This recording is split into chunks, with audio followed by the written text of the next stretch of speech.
All right, guys, let's go ahead and break down this price action today and get into this recap for Tuesday. Guys, it was nice. Things played out, and let us go ahead and trade. You can see that I had the last 24 hours laid out here. We talked about this a little bit in the recap. We had our levels all marked, and our high and our low. And right here was the sauce that we were looking for, and it played out. So uh, let's go ahead and break this down and let me analyze this a little bit with you, and we'll go from there. So I was looking at this price action here on the 15-minute. Again, we always were looking at the 15-minute, marked out all our levels, and we're watching this here in the morning. We are above everything. I did like how this came down early in the morning and just scooped up right here through the 200, and we ran on up. And what I was looking for this to do is start to kind of build out this price action through this upper area and go ahead and break on out. And you can see that we went ahead and got up there and then reversed and started to come back through pretty quickly on this candle. This is where I started to get excited. You can see I have this laid out here on this. That's when I jumped into the 5-minute here, and you can see that this was starting to set up and break down. We were below the breakout level for the daily. We also were sitting right here on top of this bottom area.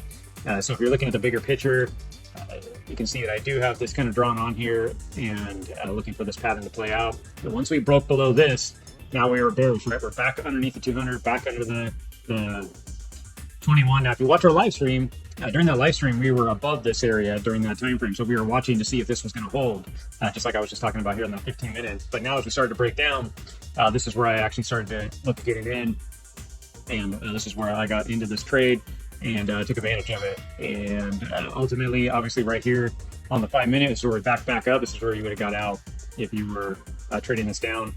That would have been your exit. Now for me, I just built my position off of this right here on the breakdown that I was talking about. So this is where I exited.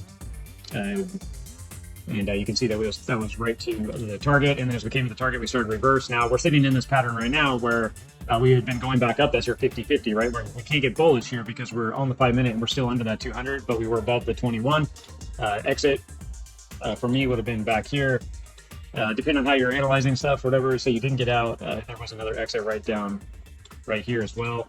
And then of course you had the pattern for the breakdown area right through here that we had marked out in a bigger pattern. So that was the trade opportunity. Now we're going to have to kind of watch this. Right now it's setting up again.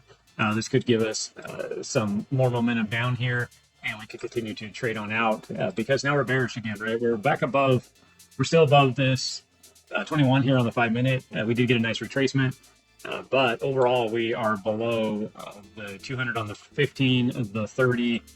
We're sitting right here. We just got rejected here on the 45, which is showing bearish. Now we do have the 1 hour sitting here, so we could be coming down here and testing this area. This could hold us. We'll have to watch right now because on the bigger time frame, start getting up into the hour, we're sitting in a 50-50, right? So you have the 21 coming down and the 200 coming up.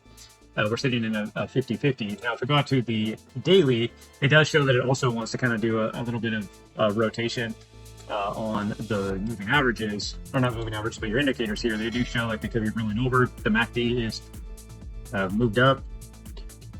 Usually you're looking for 6 to 7 continuous bars. You've gotten that since the breakout. So that does show that it wants to go into relief mode. So we could look at this pulling back, and if you're going over, is that going to come back too? I already marked my area right here. So I have 2 areas of concern. Is kind of right up in this area and then right down in this area. That's kind of what I'm watching for this to kind of trace down into. And so we'll take to watch and see, right? And that's kind of the bigger picture that I'm looking for right now for retracement. It's going to be a lot stronger if I see this reject and come down into the 200 and break through on the 1 hour. Then I'm really going to start looking for it to kind of come down into these key areas. We'll have to watch and see, right? But we haven't really confirmed it yet. Once this kind of crosses back through here, that's a pretty strong confirmation that we're going to get this break again. I'll be watching that. If that kind of starts to set up, I can start looking at taking some type of opportunity in this, and we'll kind of watch that as it goes. Mainly because you might be asking, well, why? Because we're underneath the 200 and the 21, and we're getting the rejections in that area that we're looking for. Of course, on shorter time frame, if you're looking back at this 5-minute, this is kind of that area that we need to see break down. to really show real strength. We'll have to watch that as well. Same with the 15-minute, because this could come down somewhere right in here and show strength and bounce back out. We'll just have to watch and see. But that's about it, guys. Not spending too much time on this. The play was pretty nice, and now it looks like we're stronger to keep going down, but we'll have to watch and see from here. So we'll see you guys in the next recap. Like and subscribe, and we'll talk to you guys soon. Thank you, guys.